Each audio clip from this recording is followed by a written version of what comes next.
Thank you so much. Thank you for coming out. I'm told that anyone who shows up at 10 o'clock on a Saturday morning in New Orleans is making a real sacrifice of their time and attention. So I really, really appreciate you coming out today. I'm Charles Duhigg. I'm a writer at the New Yorker magazine and the author of a number of books. Most notably a book I wrote called The Power of Habit, and then most recently, Supercommunicators. And if you don't mind, what I'm going to do to thank you for coming out so early in the morning is that in about 30 minutes, I'm going to force you to partake in an experiment, okay? This is a little bit of a punishment for coming out so early. What I'm going to ask you to do is I'm going to ask you to turn to the person next to you and ask and answer one question. And the question that I'm going to ask you to answer and to ask is this. When was the last time you cried in front of another person? Now, how many of you are really excited by this possibility? This just seems like, okay, a couple of very brave people. Most of you are like, I did not show up, drag myself out of bed to have a therapy session with a stranger at the book festival, right? This doesn't seem like a good idea. But what I'm hoping to do in the next 30 minutes is to convince you this is actually a fantastic idea. This is something that you should do not only here in this room, this is something you should do with your employees, with your boss, something you should do with your partner, with your kids, something you should do with strangers you meet on the bus or the trolley car. Does anyone actually who lives here ride the trolley car, or is it just tourists like myself? Okay. So let me tell you a little bit about how I got to this place where I was interested in this question, which is a couple of years ago, I fell into this bad habit with my wife, which I'm assuming is going to be familiar to some of you. I would come home from work, I was working at the New York Times at that point, and I would start complaining about my day, that my boss doesn't appreciate me, and my coworkers don't realize what a genius I am. And my wife very reasonably would offer me some good advice. She would say something like, oh, why don't you take your boss out to lunch and you guys can get to know each other a little bit better? And instead of being able to hear her advice, I would get even more upset. And I would say, why aren't you supporting me? You're supposed to be outraged on my behalf. She would get upset because I was criticizing her for giving me good advice. Does this ever happen to anyone in their own marriages? Yeah, you know this pattern, right? And what's interesting is that even when we are doing it, we know that it's a terrible idea. We know that the person we're talking to is not asking for us to solve their problem. And we know that if they do give us a solution, they're just trying to help. And yet, this happens again and again and again. So I went to these researchers and I asked them, what's actually happening here? Why do I keep falling into the same pattern over and over? And they said, well, we're glad you came by because right now we are living through the golden age of understanding communication. Because of advances in neural imaging and data collection, we can see what's happening in people's brains as they're having conversations with each other for really the first time. And what we've discovered is the biggest insight is this. When you are having a discussion about something, you think you know what that discussion is about, right? You're talking about your day, or you're talking about where to go to dinner that night, or your kids' grades. But actually, they said, if we look inside your brain, you aren't having that discussion. You're actually having multiple different kinds of conversations all at once. And in general, these conversations tend to fall into one of three buckets. There's these conversations that are practical conversations, where we talk about making plans together or solving problems. But then there's also emotional conversations, where I tell you what I'm feeling, and I don't want you to solve my feelings. I want you to empathize. And then there's social conversations, which is about how we relate to each other, how we relate to society, the identities that are really important to us. And what the researchers said is what we've discovered is each of these kinds of conversations uses a different part of our brain. And if two people are having different kinds of conversations at the same moment, even though all these conversations are equally legitimate, even though you might have all three kinds of conversations in one discussion, if you and the person you're talking to aren't having the same kind of conversation at the same moment, you can't really hear each other. You can't understand what the other person, and most importantly, you don't feel connected to each other. And that, of course, is exactly what was happening with me and my wife, right? I was having an emotional conversation, she was having a practical conversation. They're both equally legitimate conversations, but they were like ships passing in a night. But the researchers said, what we have discovered is if you can manage to have the same kind of conversation at the same moment, if I can figure out what kind of conversational mindset you're in and match you or invite you to match me, then all of a sudden, it feels like we're connected with each other even if we disagree with each other. And within psychology, this has become known as the matching principle, which says successful communication requires having the same kind of conversation at the same time. So how do we do that? Well, is anyone a teacher here? Okay, so this might be familiar to you. Sometimes we train teachers to do this. In New York and New Jersey in particular, this is now standard education, by telling them, okay, if a student comes up to you and they have something important they want to discuss, you should ask them, do you want to be helped? Do you want to be hugged? Or do you want to be heard? Which of course is the practical, emotional, and social. And if anyone has a teenager at home or a young kid, when you get home, try this. And what you'll discover is your kids can tell you right away what they want. Right? They can tell you, no, Mom, I don't need your help with this. I just want you to know that Jimmy's being mean to me, right? We know what kind of conversation we're looking for. So this works really, really well in schools. But the thing is, as all of you have recognized, if you go into work and you ask someone if they want a hug, it's not gonna go well, right? They're gonna call HR, things are gonna fall apart. Luckily, there is another way of doing this besides asking those 3 questions, which is to ask other kinds of questions, but they have to be the right kinds of questions. Because most of the time when we ask people questions, we ask them what are known as surface questions, right? We're asking them about sort of simple things. We're making small talk at a cocktail event. But there's another kind of question known as a deep question. And a deep question asks us about our values or our beliefs or our experiences. And that can sound kind of intimidating, but it's as simple as if you meet someone who's a doctor, instead of saying to them, oh, what hospital do you work at? Saying, oh, what made you decide to go to medical school? Right, that second question invites them to tell you who they are. They'll tell you about the values that led them to medicine, what they look for in a lifestyle. That's a question that invites them to say something meaningful and to tell you what kind of conversational mindset they're in. Put differently, instead of asking people about the facts of their life, oftentimes we'll manage to connect with them better when we ask them how they feel about their lives. This guy is Nick Epley. He's a professor at the University of Chicago. Almost as good as Tulane, but not quite. And he has spent his whole life doing research on deep questions. And he does this thing where once a month, he'll take the bus in Chicago and he'll sit down next to a stranger. And what he does is his goal is within 3 questions to get them talking about their hopes and dreams. And when he told me that he did this, I was like, that's the worst idea I've ever heard in my entire life. Like, I do not want to have conversations with strangers on a bus. It seems really hard to get to hopes and dreams. That seems really awkward. And he was like, no, actually, usually it only takes 2 questions. Because I'll sit down next to someone and I'll say, oh, what do you do for a living? And they'll say, oh, I'm an accountant. And then I'll say, oh, did you always want to be an accountant? Is that what you dreamed of as a kid? And they'll say, no, nobody wants to be an accountant as a kid. That's not I wanted to be an astronaut, but now you're talking about how life works, right? That you have kids of your own and you have to provide for them. You're having a real conversation. Which brings us to the first assignment that I'm gonna make you do today, okay? This is not the experiment, it's like a warm-up for it. What I'm gonna ask you to do is I'm gonna ask you to turn to your neighbor and ask your favorite interview question. How many of you hire folks on a regular basis? Okay. So the question you love to ask someone is that final question to get a sense of who they really are. Ask that question, and then within 2 questions, ask them about what they care about most. We'll do 1 minute per person. Okay, ready? I'll have a timer up here. Take it away.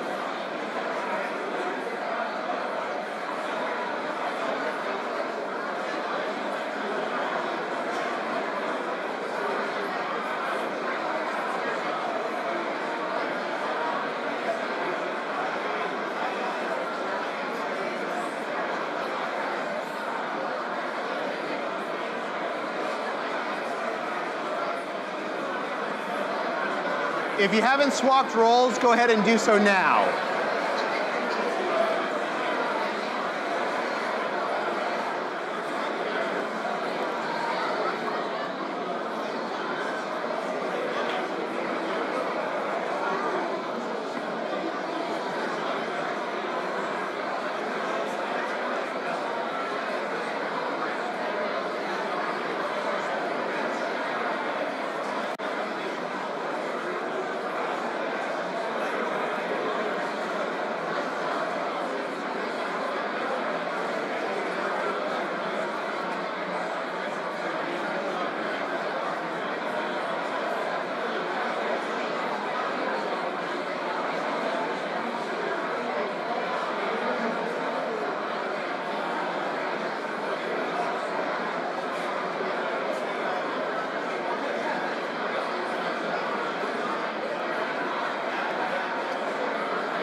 Okay, so I apologize for interrupting everyone, but if I could ask you, I promise you're going to get more of a chance to have this conversation.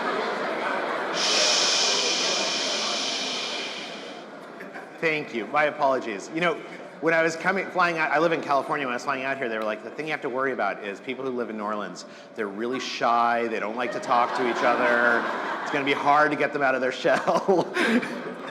Okay, so let me ask you. So what happened? How was that? Was that a good experience? Yeah, it's great, right? Anyone make a new friend? Yeah. It feels good to have a conversation like this, right? It feels easy. Now, of course, you're thinking to yourself, but in just a few minutes, I'm going to have another conversation, and I think it's going to be harder. But what I would suggest to you is that the conversation you just had, it is the model for all conversations that happen in our lives, because conversations aren't that different, regardless of what the subject matter is. I am absolutely certain that what just happened in that conversation is that one or both of you said something that was a little bit vulnerable. Now, we tend to misunderstand what this word vulnerability means, right? We think of it of like Brene Brown and like crying on each other's shoulders and talking about your mom growing up. That's not vulnerability. What vulnerability is it's a very specific neurological signature, something that happens in your brain when you say something that I could judge. Now, I might not care about your judgment, right? I might tell you that I like Star Trek better than Star Wars, and you think to yourself, this person's an idiot. They have no idea what they're talking about because Luke Skywalker is so much better than Captain Kirk. I don't care. And yet the act of me telling you something that you could judge, it makes me feel vulnerable. It sets off this neural cascade. And if, at that moment, instead of judging me, if you instead respond with some degree of empathy, and more importantly, if you share something about yourself that I could judge, we will feel closer to each other. This is actually hardwired into our brain by evolution. We are powerless not to feel connected to someone who, given an opportunity to judge us, does not judge us, but rather shares something about themselves. And there's a big idea here, and the idea is that questions invite other people to share. Questions invite people to say something that you could judge. And that sharing triggers a sense of vulnerability. And once we have vulnerability between the two of us, we are going to feel closer to each other, even if we disagree with each other about politics, about religion, about the state of the nation right now. We will feel closer to each other despite our differences. And to explain how this can work in business settings, I want to tell you a story about this guy. This is Dr. Bafar Adai. He's a surgeon in New York City, and I'm assuming nobody in this room knows Dr. Adai, which is really, really good, because Dr. Adai is probably the world's leading expert on prostate cancer. He is like this gifted surgeon that can excise prostate tumors like nobody's business. And so every single day, a new patient comes into his office, and Dr. Adai would have these conversations with him because he figured they were there for advice. And what he would tell them is he'd say, look, I know that you just learned that you have cancer. I know that's really, really scary. Here's my advice to you. Pretend like you never even learned it. Because here's the thing about prostate cancer. Prostate tumors grow incredibly slowly. Every man in this room, if you are lucky enough to live long enough, you will develop a prostate tumor. It's an inevitability. But they grow so slowly that there's actually this saying in medicine that for older patients, old age will kill them before their tumor kills them.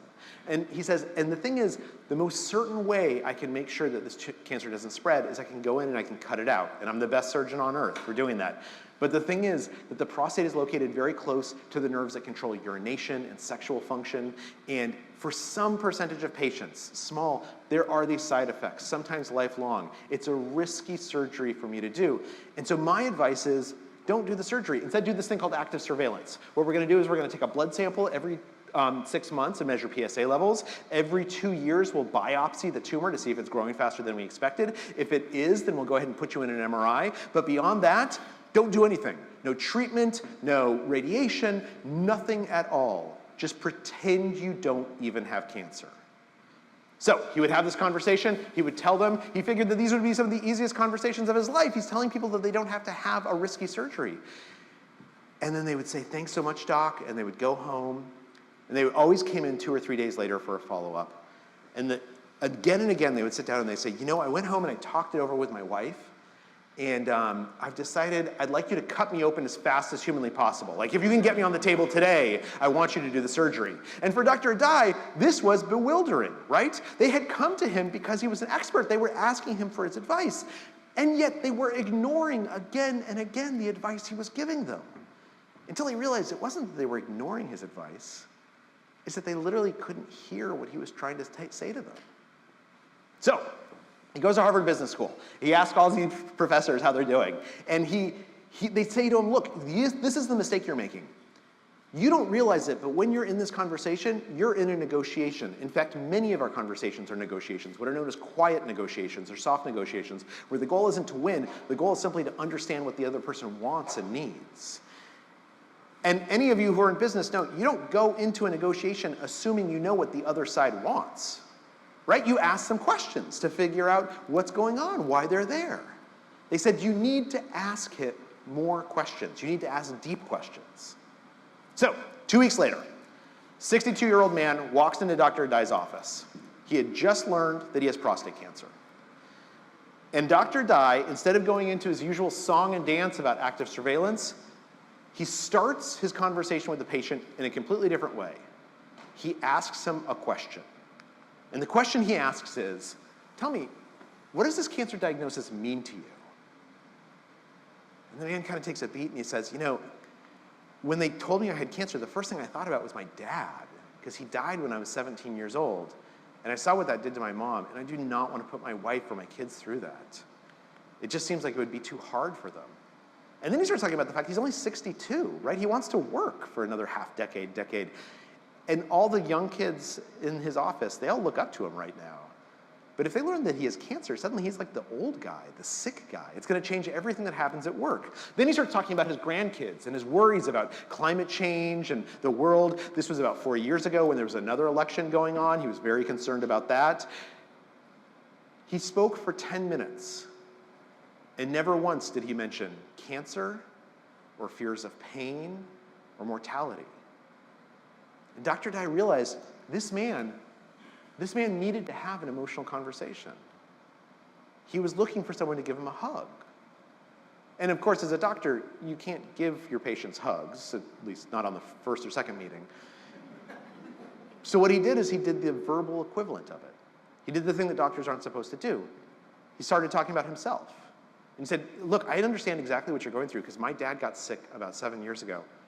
And he had all the same concerns that you have.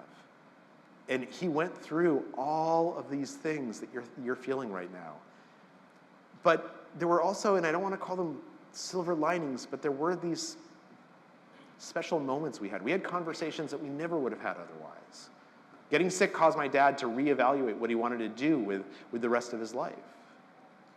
And Dr. Dye talked about himself for about 4 or 5 minutes. He hugged the man verbally, and then he said, if you don't mind, now that we've discussed this, I'd like to tell you about a couple of treatment options called active surveillance. In other words, do I have your permission to move from an emotional conversation to a practical conversation?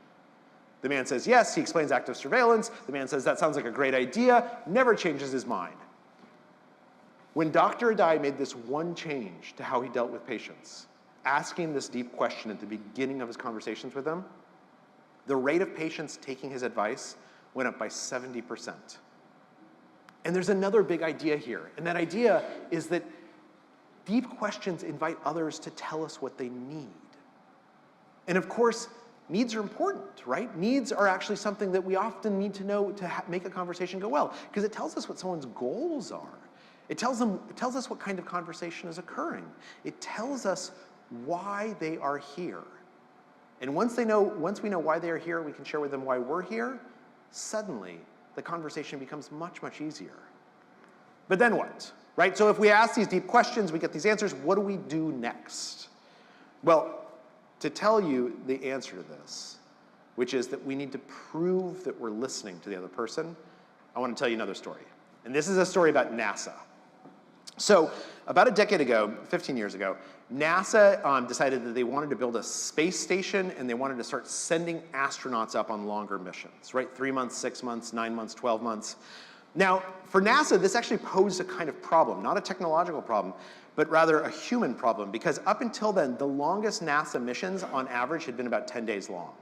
And the thing that they had realized is you can send the biggest jerk on Earth into space for 10 days and it's fine. He's gonna pick fights with mission control. Mission control's gonna make jokes about him. Nobody's really gonna get along, but it's 10 days, right? You can do it. But if you start sending jerks into space for 6 months or 12 months, they will drive everyone crazy. They will pick fights with their fellow astronauts. They will pick fights with mission control. And there had been a couple of instances where things like this had happened and had ruined entire missions. So NASA realizes, look, if we're gonna send astronauts into space that long, what we need to do is we need to find the kinds of astronauts who have emotional intelligence. We need to find astronauts who can fall in love. I'll mention I went to one of the AI sites and I typed in astronauts in love, and this is what came up, which I thought, right on. They got it exactly right. Now the problem for NASA, though, you can take the call. The problem for NASA is that figuring out who has emotional intelligence is actually a lot harder than it sounds, particularly astronaut candidates. Because by the time you make it to the final rounds of an astronaut interview, you look like this, right? You're handsome or you're beautiful. You are someone who has 2 PhDs. You fly fighter jets. And most importantly, you have been doing interviews your entire life. You know how to say your greatest weakness so that the person says, oh, actually, that's a strength, I think, right? You know how to fake emotional intelligence in an interview better than anyone else. And the problem for NASA is that they realized they couldn't tell astronauts who actually had emotional intelligence from astronauts who were faking it really, really well during that interview. But once they put them into space, it became very, very clear after just a few weeks who had been faking it, because everyone else wants to push them out the airlock. So they turned to this guy, Terry McGuire, the lead psychiatrist for manned spaceflight at NASA, the guy who has to interview every candidate and sign off on them as being mentally stable. Now, you'll notice in this photo, Terry's dressed up in an astronaut outfit, right? Terry has never gone to space. He is not an astronaut. But if you work at NASA, one day a year, you're allowed to put on the astronaut costume and they'll take your photo. And Terry loved this. He has 29 photos exactly like this of him through the years. So they turn to Terry and they say, look, you gotta come up with a new interview question, something that tells us who has emotional intelligence and who's faking it. And he works on it for 6-9 months, doesn't come up with anything. He can't figure out how to do this. And then one day he's in his office and he's listening to old recordings of interviews. And he can tell, you know, because some people have gotten hired and some haven't, he knows which of these people ended up being really great leaders inside NASA and which of them sort of washed out. And as he's listening to the recordings, he realizes that the really great leaders during this interview, they laugh differently than everyone else. So he comes up with this entirely new way of doing an interview. What he does is he asks the astronaut to come in and sort of sit down, have an interview with him. And as he's walking into the room, he's holding a big stack of papers, Terry is. And as he comes through the door, he trips, as if on accident, and he spills the papers everywhere. And this is kind of embarrassing, right? We've all been there where we're trying to do something and look cool, and suddenly we throw papers everywhere. But then Terry actually compounds this mistake by making it even worse. He goes like this, he goes, I cannot believe I just did that. I'm such a klutz. And then he pays attention to how the candidate reacts. Because everyone reacts, but they usually react in one of two ways. Some people see what's going on and they say to themselves, let me help you minimize this. And they go, that's really silly. Let me give you a hand picking those up. And some people go, that is really silly. Let me give you a hand picking those up. And you all know what's going on here, right? We have all made this mistake. You do something stupid, like you spill papers, and then you make it even worse by compounding your own embarrassment by overreacting to it. And some of the candidates would be like, oh, let me help you sweep this under the rug. Let's pretend this didn't exist. But some of the candidates would say, I know what you're feeling. I see that you feel bad, that you screwed up. I'm gonna jump in the boat. I'm gonna react the same way you did. I'm going to match you to show you that it's okay, that we're in this together. Those candidates who laughed that big laugh, who would match him emotionally, those were the candidates with emotional intelligence. And they went on to be some of the best leaders in NASA's history. And there's another idea here, which is that proving we are listening to people shows them that we want to connect with them. And oftentimes showing that we want to connect is as important, the first necessary step to connection itself. Within psychology, this is known as conversational empathy. And we can all do it, right? We do it all the time. When we laugh, laughter is a great example. Studies show that 80% of the time when you laugh, it is not in response to anything funny. I hate to break it to you, you're not a comedian, your friends aren't comedians, and yet we all laugh all the time, right? People just laughed, and that wasn't that funny a joke. Why do we laugh? We laugh because we want to show the other person that we want to connect with them. And when they laugh back, the most natural reaction, they're showing us that they want to connect back. Or when a friend comes to us and they talk about a problem that they're having, we know that they're not asking us to solve it. They're just asking us to listen. We know how to prove that we're listening. And this is particularly important in conflicts. There's a method for proving you're listening in conflict conversations known as looping for understanding that they teach at Harvard and Yale and all these other fancy schools. And it has 3 steps. Step 1 is that you ask a question, preferably a deep question. Step 2 is that you summarize what you heard. You sort of say back, what I hear you saying is, right, in your own words, prove that you're listening. And all of us do this usually intuitively. It's step 3 that I always forget to do, which is once you've summarized what they said, asking them, did I get that right? Am I understanding you? Because what I'm actually doing in that moment is I'm asking you for permission to acknowledge that I was listening. And what we know is that if you believe I'm listening to you, you become much, much more likely to listen to me in return. Which brings us to the experiment. Okay, so just to remind you what we're going to do here, I'm going to ask you to turn to the person next to you. Could be the same person you just talked to, could be someone else. It's up to you. Ask the question, allow them to answer, have a little bit of a conversation. We'll spend 2 minutes per person. And then after 2 minutes, trade places and the asker becomes the answer. And just in case you have forgotten what the question is, when was the last time you cried in front of another person? Now before we jump into this, take a second, anticipate how this is gonna go. Like ask yourself, is this gonna be awkward? Okay, ready? Take it away.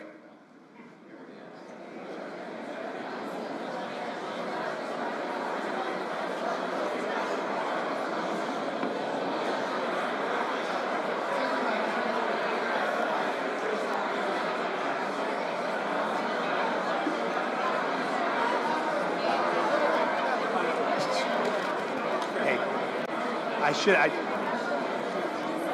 totally forgot to mention this, but I'm going to ask people to dialogue with me. Okay. So if there's mic runners. I'm not having that. I can do it. Perfect. Thank you so much.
If you haven't switched places, go ahead and do so now.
Okay, so I'm going to ask you I apologize, to stop your conversations.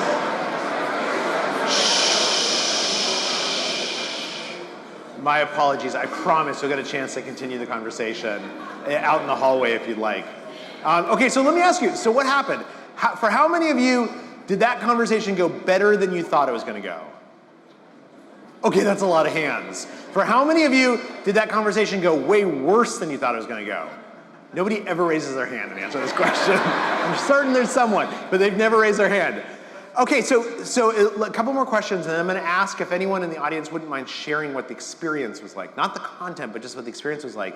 How many of you discovered that you had something in common with the person you were talking to that you never would have guessed otherwise? Yeah, okay, about 40% of, and that's usually what we find when this experiment is done. Standing up here, the number one thing that I heard was laughter, which maybe you got the assignment wrong. It's to talk about when you cried. But how many of you found yourself tearing up during that conversation? A lot of you. And if I told you, you're going to come to Tulane and I'm going to make you cry, you'd be like, I'm staying home. This sounds like a terrible idea. And yet you enjoyed that conversation so much more than you thought that you would. And the question is why? Why are we bad at anticipating this? Let me ask, is there anyone who had a good conversation that you wouldn't mind just telling us what the experience felt like? Anyone who's brave enough? Right back here, yeah. Yes. I'm going to embarrass everybody. Okay, so we found that we were very opposite in our reactions to that, and I admire her ability to be more soft, and I'm trying to get that way, and I shared the fact that one of the people I met very early in college was much like you. And I was never a hugger, ever. Like, I would step back, like, no, I have my personal space. And so I've learned since then that you can do that, and now I'm a hugger. I still haven't really let go of the emotional defense and stuff, but I'm much closer to, and I still tell my friend, I'm like, you're the person that's been the most influential in my entire life, because it changed how I viewed people and how I recognized how to change. Oh, that's wonderful. Yeah. And so thank you for sharing that. And can I ask your partner, actually, what was the conversation like for you? You know, I have to say it was really good. It started out, sort of that deep conversation where, this is somebody I just met sitting here, did not know before, never crossed paths with. And to be able to open up to somebody was a very comfortable thing. Yeah. That you really, I think we both found that we were listening to each other and trying to understand the other perspective, because I'm the hugger and the soft person, and understand the people that, that's more difficult for. And what's wonderful about this is that you guys didn't know each other. That was only 4 minutes of conversation, right? And yet it sounded like you made a real connection, and I'm sure many of you did as well. So what happened? Like, why was that successful? Well, that guy I mentioned, Nick Epley at the University of Chicago, he's done this experiment thousands and thousands of times. And what he does is, before people have the conversation, he has them take out their phones and they answer a survey. And he asks them, okay, I want you to anticipate how awkward you think this conversation is going to be.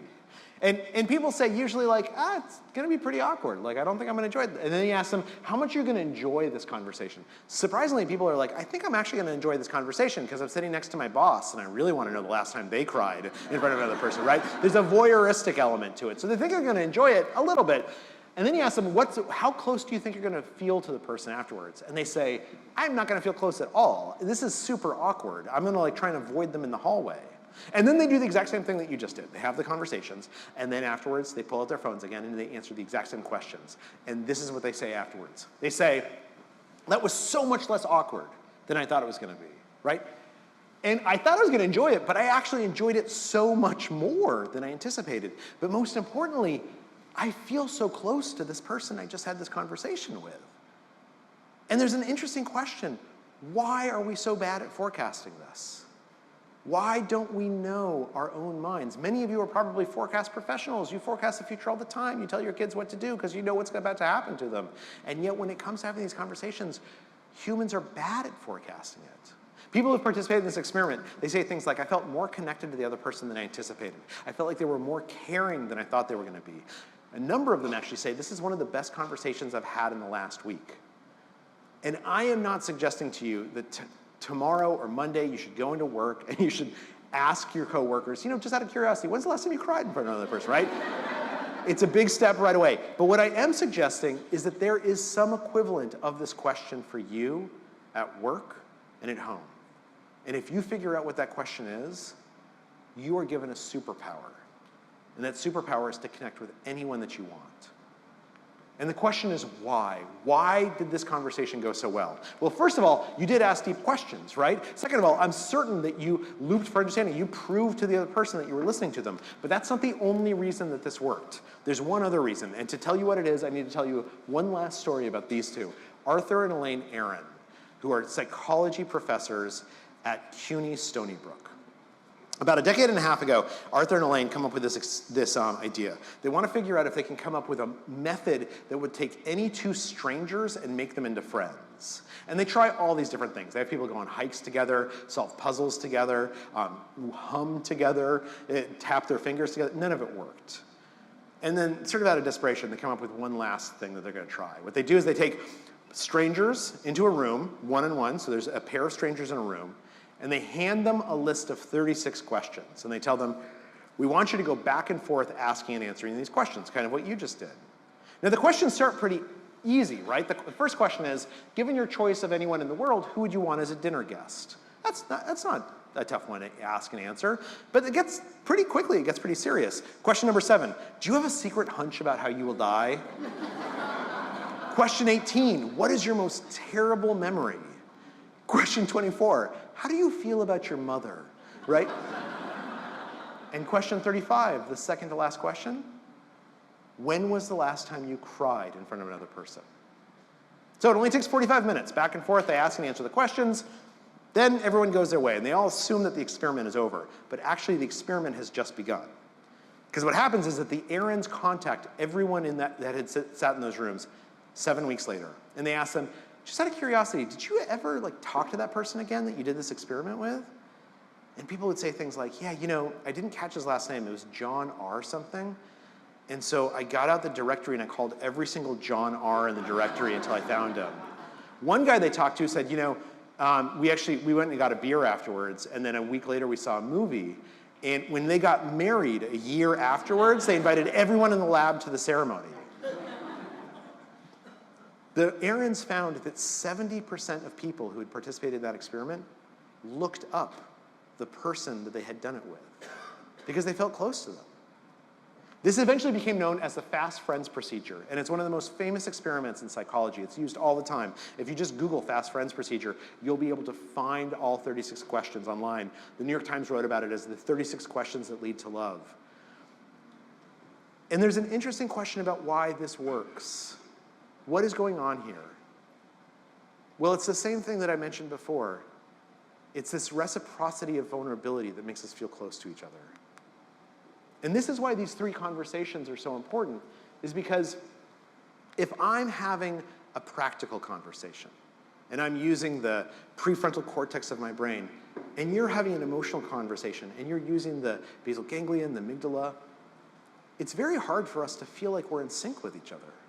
It's very hard for us to feel like we're on the same wavelength. This is actually known within psychology as a lack of neural entrainment. But when we both have the same kind of conversation at the same time, when we start using our brains in similar ways, that's when we become connected. And as you know, it feels wonderful. What's interesting is that they've done experiments trying to figure out what happens to our bodies and our brains while we're in a conversation, a good conversation. And what they found is that we start to match each other. Our breath patterns will start to match each other. Our heart rates will start to echo each other. Even the dilation of our pupils will become similar. And most importantly, the activity inside our brain will become more and more similar. If I'm looking at it, it'll look like we're imitating each other. And that makes sense when you think about it, because if I tell you about an emotion I'm feeling, you experience that emotion. And if I tell you about an idea, you experience that idea. But the more similar our brains become, the closer we feel to each other. I don't think it would surprise any of you for me to say that we are living during a tough time when it comes to communication, right? Like, talking about politics is like, bringing up the worst topic ever because you don't know what the other person's going to say. And so as a result, we sort of avoid everything. And society has changed in a way that has made it harder for us to have conversations. If we were having this conversation 50 years ago, many of you would belong to a Rotary Club and a church and a social organization. And the thing about those groups is that they throw people together who are different and they ask them to get to know each other. And now we can go online and we can just find people who are like us. But we as Homo sapiens, we are born with this superpower. Our ability to communicate is the thing that sets us apart from every other species. And for millions of years, our brains have evolved to be great at communication, to help us connect with other people, to be pro-social. But like everything else in life, it's a skill that has to be practiced. Anyone can become a super communicator. We all are super communicators at various points in our days or our weeks. But it's when we decide that we want to connect with other people, when we decide that we are going to ask the deep questions, when we show people that we want to connect with them and prove that we're listening, that's when suddenly we become our most human and we have the best lives. And so I'm hoping that later on today or tomorrow, you go out into the world, you sit down next to someone you don't know, and you turn to them and you say, I'm just wondering, when's the last time you cried in front of another person? And see how they react. Thank you so much for having me. It's been such a treat.